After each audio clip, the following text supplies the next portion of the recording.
Hello, I'm Dr. Andrew Sargent. Welcome to my course, 101 Most Misunderstood Verses. We're coming to you today from Sacred Fire Church in Bellevue, Florida. Come on by. In the giving of the tassel, it's big language, it's big talk, and it's directly connected to specific texts. So like that, to be God to you, this significance of the garment hem in the ancient world, it is significant. And so let's look a little bit at that.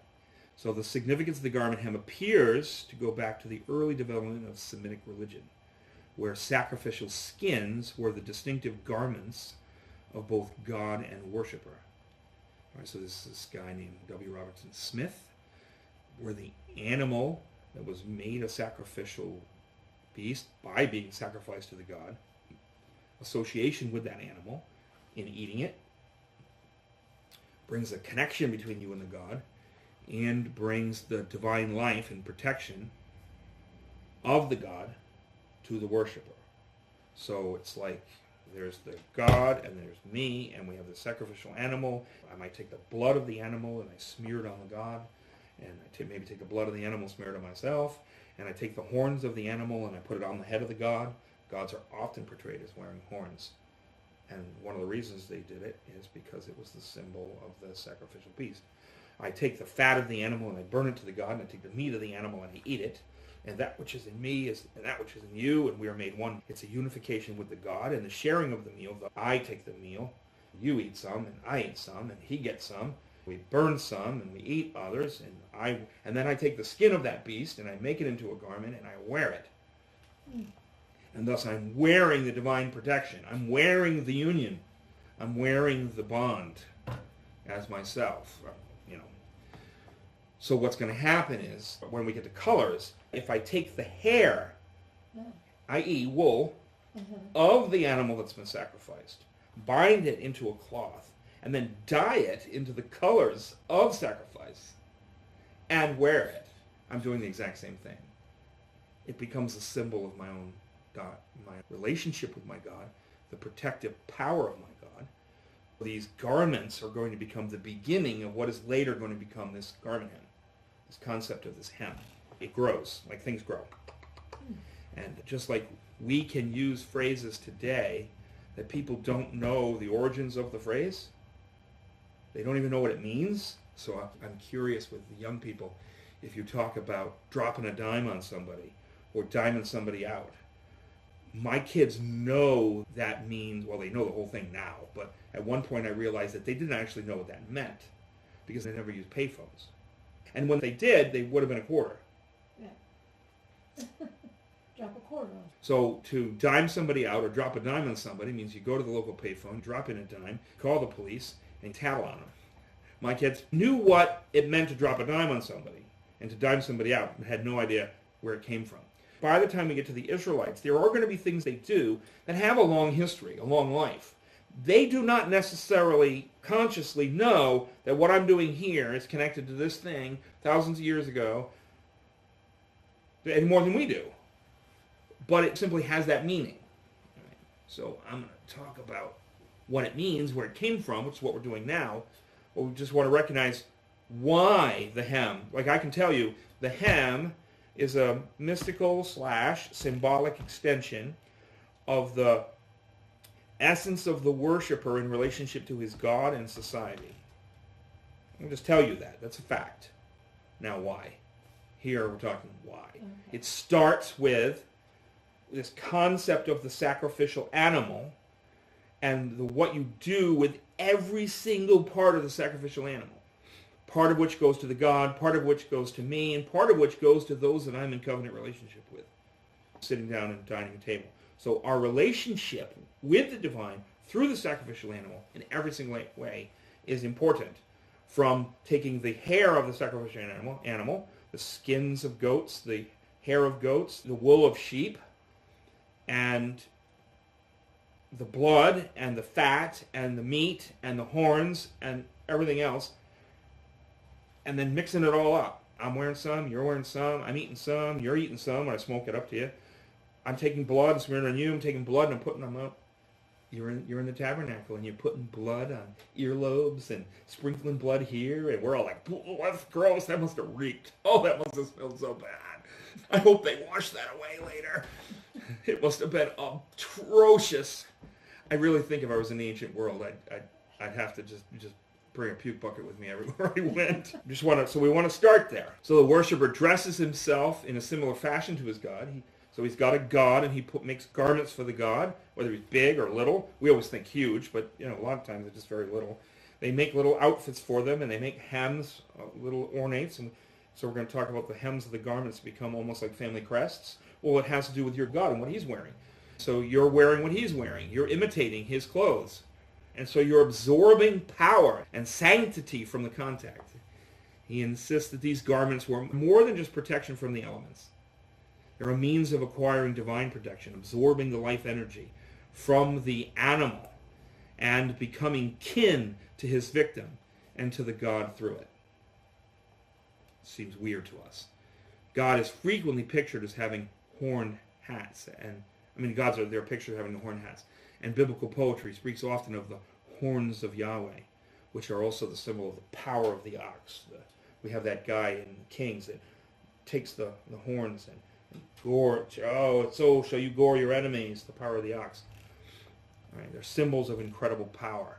The gods who receive the fat and the blood of the sacrificial animal wear the skull cap with the horns on themselves. It's awesome. All right. So in the Roman festival of Lupercalia, which becomes Valentine's Day. Oh. Really? The Lupercalia was a festival that the Romans had in the city of Rome on the day that they believed that the birds began to mate. Oh. So if all the birds begin to mate on this day, they have a festival to celebrate it. It means it's a day of power and fertility. And we, in our world, are on a path to having 50% of the women in America childless, and to think that if we forego children and just enjoy ourselves and don't waste our time spending our emotional energy or our finances on a bunch of little fun wreckers, but instead spill their blood out in abortion clinics or prevent them from ever becoming a living being through all the chemicals that we put into our systems, that somehow we're experiencing true life. But for them, they were very much connected to the world. They were connected to agriculture. A lot of children were farm hands. They were safety and protection. A lot of children would die in youth, and so you needed to have many children.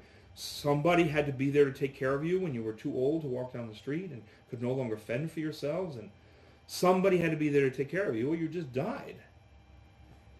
And so it's this high day of fertility. These women want to have children.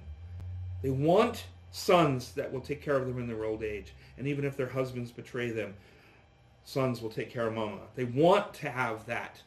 And so they're seeking it. They sacrifice dogs and goats. They cut them into strips and whips, and they weave them. They dry them over fire, all in one day. Oh my goodness. And these are meant to be magic. Then they will run a naked foot race. No way. Yes, back to the city. The women will strip themselves naked or partially naked in the streets as these naked runners with their magical little sacrificial skin whips are running through the streets. They will beat the women with the whips. The women want to be beaten. They cast themselves before the men, beg to be whipped with all of these magic cords, which this is a magic day. Fertility is in the air. And so they whip them. And they're not dry. They're wet. They're maybe dried a little bit, but it's only been a day. These are not long, cured, leather, rip-you-apart whips. And I'm sure they're not whipping them hard. It's all meant to be a type of sexual play. And then they all pull in behind the runners. This is as I understand it, having researched it a bit. And they run with the runners, who are drunk as skunks, and they go back to the city and they have a massive orgy. What culture is that? Romans. That's the festival of the Lupercalia. All right, but you get the idea. There's an association, a connection between the sacrificial animal And of course, even the atmosphere of the birds are mating, and the people are... Now, the tzitzit could be drawn into the picture through the early edgings of these worship garments. So that's the whips. But then you take these worship garments, the men would wear the dog skins and they'd make whips out of the rest. So you have this association of these garments that are supposed to have magical power, and they would have amulets that when women began to have their menstrual cycle, they would be separated from the community. In a lot of communities, they would have like tents where you would go to, and all the menstruating women would just be there. And it wasn't like today where you just went about your business. You had a week off and stayed in the tent. Because of the whole element of blood and the magic associations of fertility, and of course having the menstrual cycle means not pregnant. I'm not trying to be gross here, but if you're going to study the Bible, you're going to have to dig your fingers into the soil of the ancient world. There's a lot that we would consider radically indecent. And I'm not saying it's not indecent, but they're less worried about the natural things. Today we're all like, I don't care about the farmers. I get my food from the grocery store. We're so disconnected from the natural course of our lives. So they would wear these amulets that were meant to hem in the... Because if you think about it, menstruating is anti-fertility. And that which is anti-fertility is cursed. And so there were dark associations with menstruation and contact with menstruation blood. The Arabs, remember, were pagans, not Israel. And Israel is going to do certain things because they develop an imagery and symbolism over centuries. And the Israelites do not necessarily know this is the history of this thing that we do. It's just that you do it. In Israel, you had to take a special cleansing 7 days after your last contact with menstrual blood. Menstruation is anti-fertility. 7 days after your last contact with menstrual blood, to do a cleansing of yourself, you are now ovulating. And just like the birds are mating, and we're in this atmosphere, we're in the atmosphere of ovulation. Fertility is ready. They loved fertility and having children and seeking to get pregnant. It was life. And instead of death, menstruation meant, whoops, didn't happen for you. So they would take these special garments made from these sacrificial animals, slash them into thongs, and tie magic amulets on them. And it was supposed to protect the people around them, almost like putting a magical fence around their waists. Because remember, it's anti-life, it's anti-fertility. And those kinds of symbolisms meant a lot. Were the Israelites necessarily superstitious on this score? Well, they did struggle a lot with the pagan world and the pagan vision of things. But if they were true Yahwists, then what other people treated as a superstition, they treated as symbol. And as symbol, it had power. It meant something to them.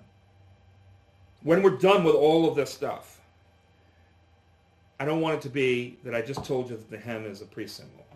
I want you to live that the hem was a priest symbol. I want you to understand how and why the hem was a priest symbol, to be able to make it a part of your knowledge, so that as you're reading the rest of Scripture and stuff like this is coming up under your nose, you go, wait a minute, I bet this has to do with this thing we talked about. I bet you it does. So I'd be up lecturing when I was younger, and my son would go. All right, a couple lectures ago you said this. Now you're saying this. Would I be wrong to conclude this? He's 10. I was so proud. I would go, absolutely right to conclude that. As a matter of fact, I'm about to get that in about 10 minutes. You got there before I got there. Outstanding. The rest of the class would be going, I should have said something. The 10-year-old beat me to it.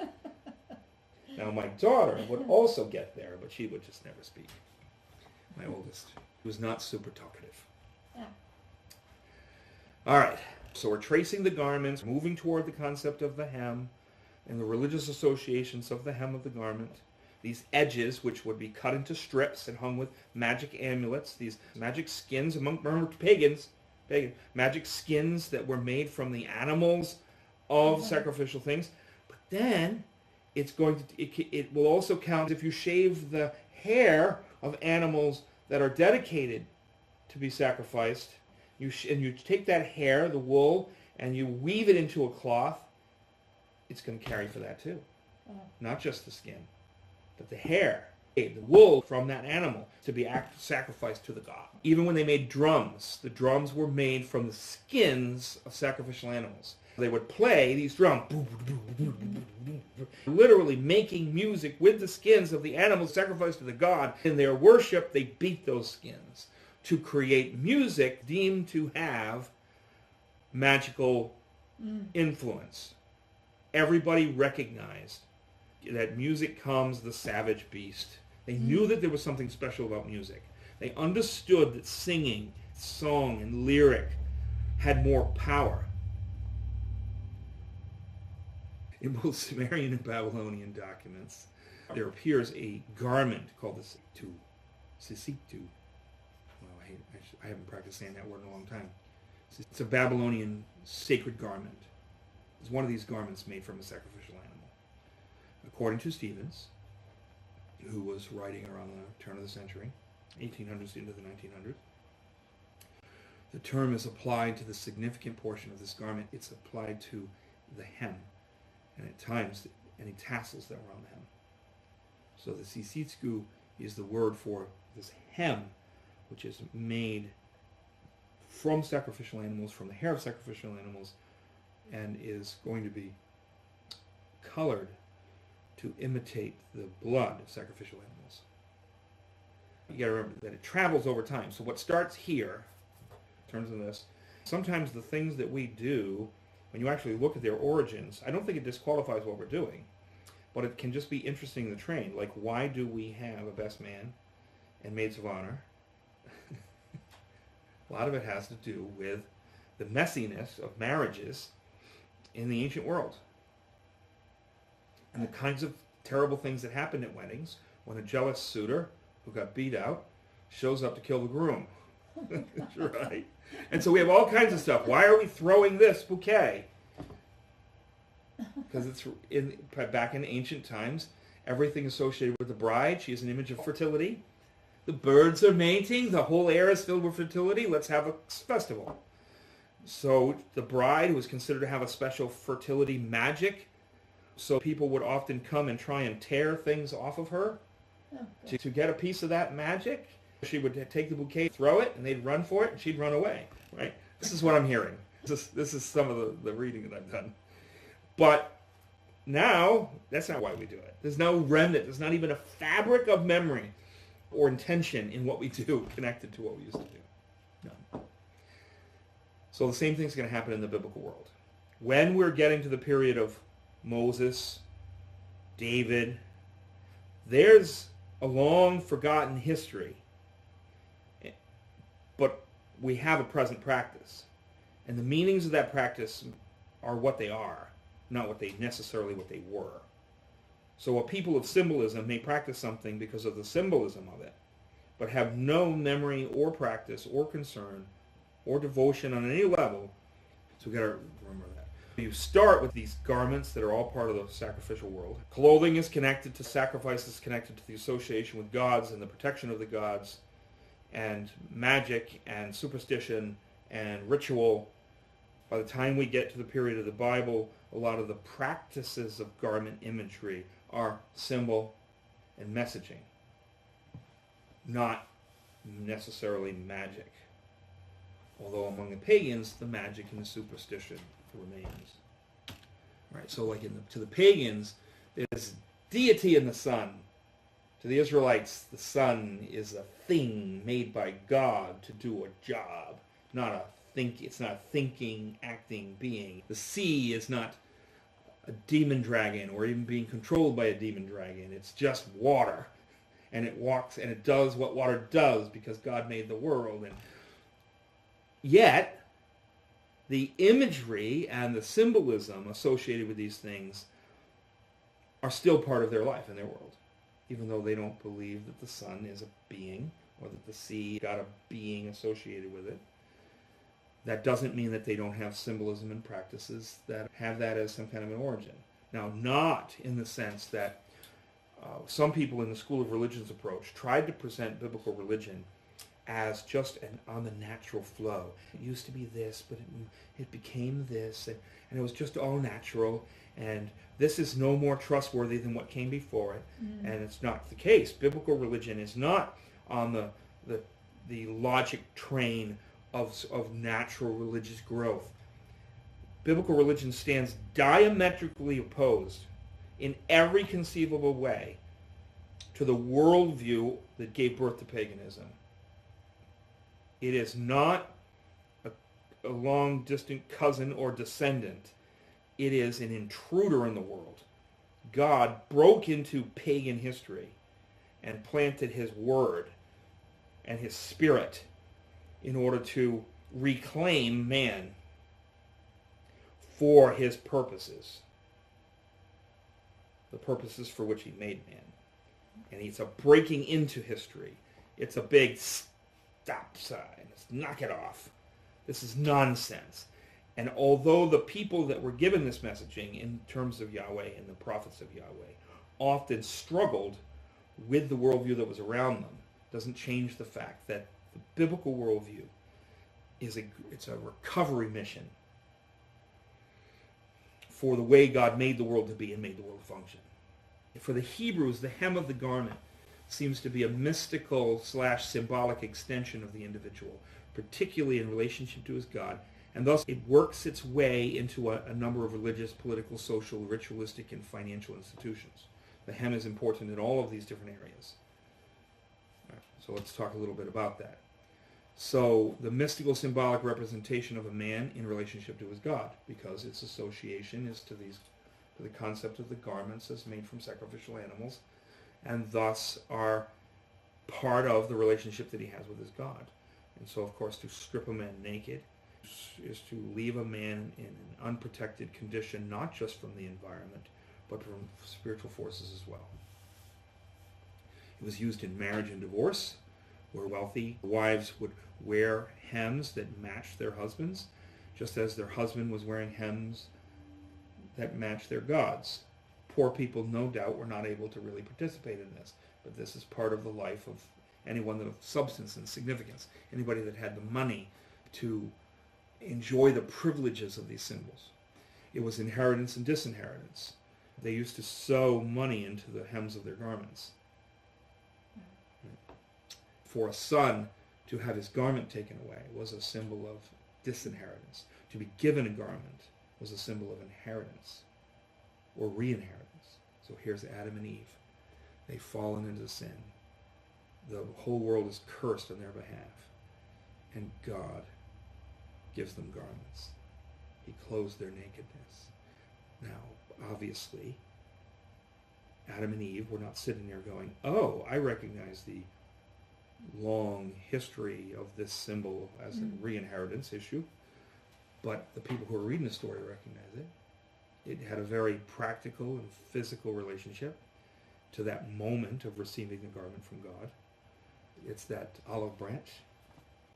He's extended to them. He's not done with them. He will restore. He will fulfill his purposes and his intentions. The hem was used in incantations of blessing and protection. Kings would take the garment hems and cut them into pieces and send them to temples around the land, and they would take the garment of the king and do incantations over to protect him. They would do the same thing in exorcisms. They take a man's outer garment and do magical rituals over the hem of his garment in order to drive demons out of him. Now remember, we're in pagan world here. But pagan world sometimes bleeds over into Israel world in terms of symbol and practice, not in terms of worldview and superstition.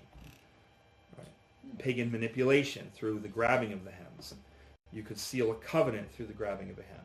By seizing a man's hem, you could bring yourself under his protection. To be covered by a man's garment was a symbol of being brought under his authority and power. Right? Because you could make covenant appeals with it. It's a humiliation to make a covenant appeal by throwing yourself on the ground and grabbing a man's hem. But it was better than starving. When the issue was serious enough, your public face was not as important as getting what you needed for yourself or your family. All right, so it plays a key role in a lot of texts. We've got David and Jonathan who Jonathan strips off his garments and gives them to David. A powerful symbol which we've talked about before, in which Saul's house is constantly losing clothing. David and his house are constantly gaining clothing. This is David and Saul. David cuts off Saul's hem in the cave. Adam and Eve receive garments after they're driven out of the garden. You have marriage proposals in both Isaiah and Ruth that involve a covenant grab and a covenant appeal. Spread your hem over me. All right. You have covenant appeals with Saul, who grabs Samuel's hem, which is what the whole substructure of the last few lectures have been, looking at the Saul instance. You have the same thing happening in the book of Isaiah, where people come and grab the hem. You have the woman trying to grab a hold of the hem of Jesus with her issue of blood. We have Malachi, in which you have predictions. If the Messiah is God's man, and if the hem is a mystical extension of his identity in relationship to his God, then there will be healing in his hem. The Son of Righteousness will rise with healing in his kanaf, his wing, or his fringes, in his hem. Right?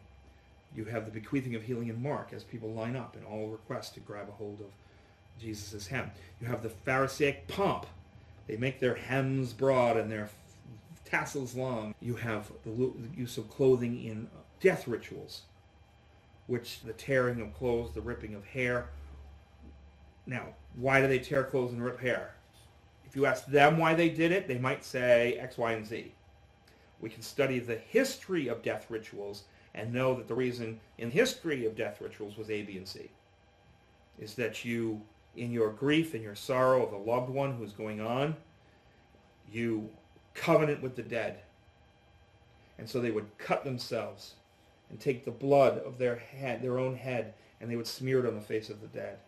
They would weep and they would wail, and they'd take hair from the dead, and they'd rip hair from their own head and leave it with the dead. In some places they eat little pieces, and be that as it may. Okay, but it's this association. Remember, that which is in you is in me. So if you are in me, literally, I take a little piece of you and I put it inside me and make it part of me.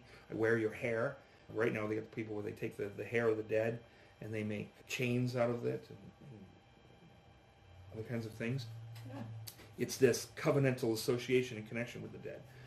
That, well, really, is this so terrible? It's gross, but you can understand. If my wife passed, I would give her rings to her children. Sure. But might I not also put them on a chain and wear them around my neck? Good. A lot of people do. There's all kinds of things that we do that are just a little more We don't take a sanitized. cover to the body. We don't, but we do a thing with the hair. They've got this thing where they're taking people's ashes and turning them into, having them pressed into a diamond and made into a piece of jewelry. So we're literally wearing their corpse. Not me. I love you, honey, but I ain't wearing your corpse. All right. You get the idea. Yeah. You even have in some violent societies where people will wear necklaces of the ears of the people that they've slaughtered. In cannibalistic societies, they're not just eating people because they need meat. They eat their victims because they take their victims' power from them and believe themselves to be filled with the spirit force and energy force of the people that they have slaughtered. This is not so. Hems become a part of this. Now we actually have in the Iliad a similar thing to David and Jonathan's armor exchange, in which two friends meet on opposite sides of a battle, each fighting for the other side, and they embrace, they drop their weapons, they hug, and they each exchange armor and weapons. And whatever may happen to the others at the hands of the other soldiers, it is known and declared right there in the middle of the battle that they will never attack one another. This is a very big deal. When Jonathan gives his armor to David, A lot of people are seeing that he is actually giving David his heart and his soul and his intention, that it is David who will sit on the throne and not he himself. Jonathan actually says this later. Someday you'll be on the throne and I'll serve you at your right hand. I'll serve you. I'll be with you. Right? That really is not going to work. It's unfortunate for Jonathan. It won't work. Jonathan's going to die with his father in the end. All right.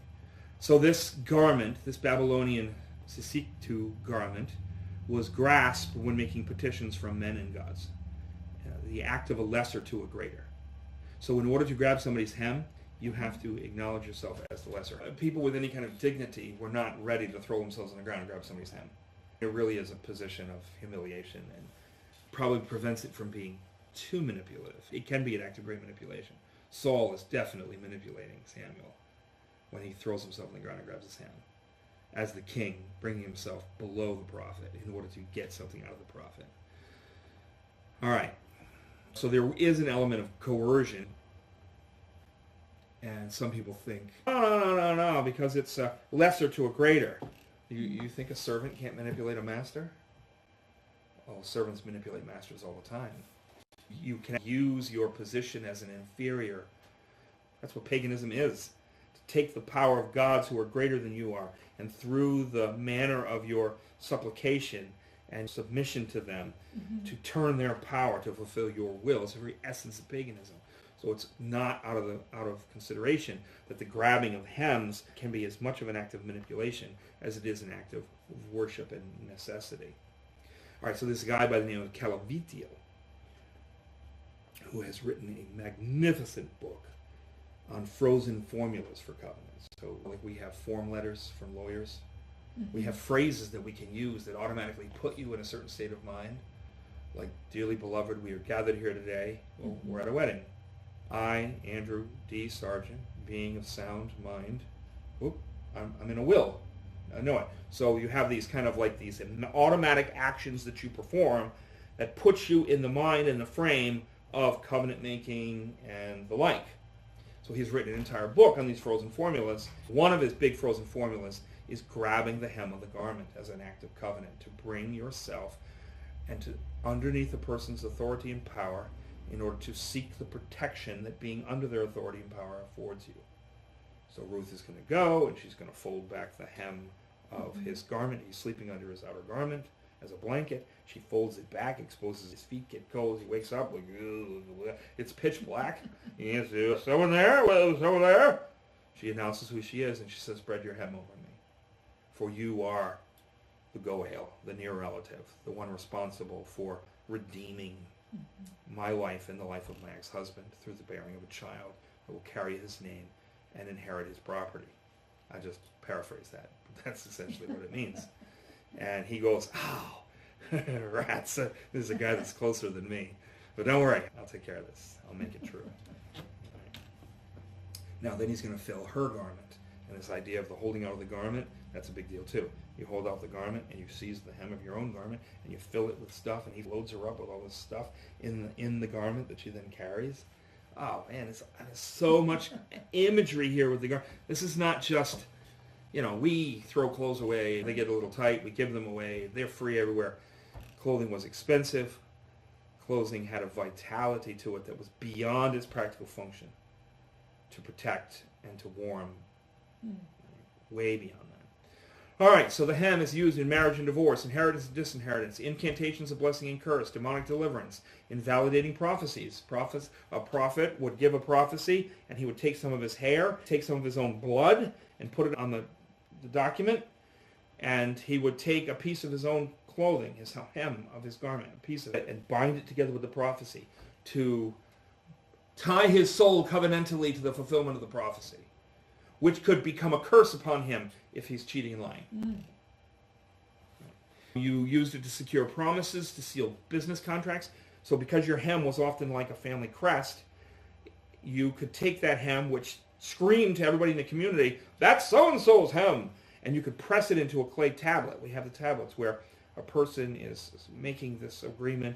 I've taken 132 sheep. I promise to return 140 sheep in such and so many years, blah, blah, blah. And then he takes it and he puts it with his seal. But then he also presses his hem. So if you're doing the seal, why the hem? Because the hem takes the contract and raises it to the level of a covenant. So hems were different. We're going to see some pictures of them in a minute. They all have the same kind of elements in it. Like crests all have the same types of stuff in them. There's going to be a pattern, and that pattern screams to people, that's so-and-so's. That belongs to this person. That belongs to that person. It's specific to you, but it's bound to your relationship with your God, so it becomes covenantal.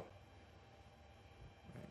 So they use it in marriage proposals, dowry securities, and property sales.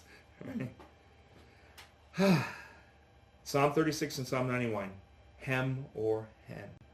There's going to be a bunch of them. So what we have is this phrase in numerous places in the Bible, in the idea of under the shadow of your wing. The word wing, bird wing, is also kanaf. Kanaf is edging. It's the hem. The hems were often ornate. Often, if you had any kind of money, they were bound to your association with your God if you were a pagan, but just symbolically to your God if you were an Israelite. So we have all these phrases that talk about this idea of the shadow of your wing. And if the word wing is kanaf, is also hem, then are we talking about a hem image or bird image in all of these passages that talk about coming under the shadow of Yahweh's kanaf, his wing, / hem? I don't think I get into it in this one. There's this wonderful study that you can do, and it has to do with the word kanaf, which means hem, but bird wing, is that in every single place you find it, you have to ask yourself, what does kanaf mean here? But there's another word, and that's kaf. That's the word hand. Now, yad is the word hand that means this. You got the arm, you got the hand, you got the palm, which is not just this, but is this. Same thing on the feet. The feet are from the knees down. The kaf are from the ankles down. Okay. All right. So kaf can also mean kanaf. Okay. So you've got this possibility in every single place that you see the word kaf, and it's because it means this and this. It can be all over the place. And in any given text, ask yourself the question, is there a chance that in this text, instead of meaning this, it means hem? And meaning hem draws some very powerful associations in it. But one of the big texts in terms of this question that we're going to ask ourselves, kanaf, hem, is when Moses asks to see the face of the Lord.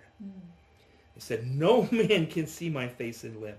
I'm going to put you in this little crevice, this cave-like thing in the rock, and I'm going to cover you with my kaf, my hand, or my hem. And I'm going to have my glory pass before you.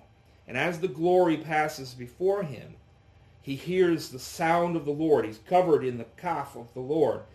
And he hears the Lord declaring himself and his nature, who he is. And then Moses is allowed to look after the Lord just takes it all away. And he sees the afterburn of the effect of Yahweh just letting a little piece of himself peek out into the world. In the Psalms it says that the seas pull back in terror at the revelation of God. The mountains melt like wax before him. So he's just set the world on fire. And Moses is allowed to look, and Moses' face glows terrifyingly with the impact of the afterburn of the revelation of God, having been protected by his kaf, hand, or the hem. Now, you go, it doesn't matter. Well, it does gain some significance when you understand the nature of what it means to come underneath someone's kanaf, when it comes underneath someone's hem, to be brought into that kind of protective position, that protective power.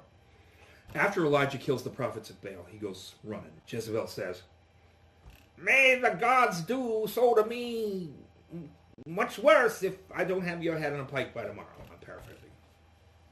So he goes running, and he's running, and he's running. And he gets exhausted. An angel of the Lord comes to him. Dude, you need a snack and a nap. gives him some. And then he goes in the strength of it, and he keeps going. And where does he go? He goes to the mountain where Moses was, and seems to be suggestive that he goes into the very cave in which Moses hid when the Lord revealed himself to Moses. And he stays in that cave, and he waits, and he prepares a big speech for God. I've served you, and I've done all this stuff, and I'm the only one left. I'm all by myself, and you let me down. God appears to him there. He rends the mountains, tears with his wind. He is coming in full storm theophany, this unveiling glory presence of God. Now, this is the one we've already done about the still small voice, which is not a still small voice, but is a crushing and breaking voice. Remember, the words that we translate still and small have a double meaning. They can be used for that which makes something small and fine, that which pulverizes, or that which has been pulverized. So if I had a spider and this book, which, by the way, this book is Pritchard's Ancient Near Eastern Pictures. A lot of the hem stuff we're talking about today, you can look through tons of pictures from the ancient world and get visuals of some of what we're talking about.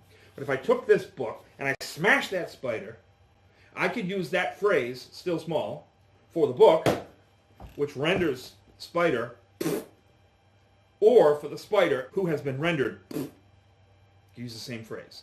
So the question is, in the text, are we dealing with that which crushes or that which is crushed? And I think contextually, given that we're dealing with a storm theophany, we're looking at that which crushes. And the reaction of Elijah. Now, in the two stories, this is a really big rabbit trail here. In the two stories, the connections between those two stories are extreme.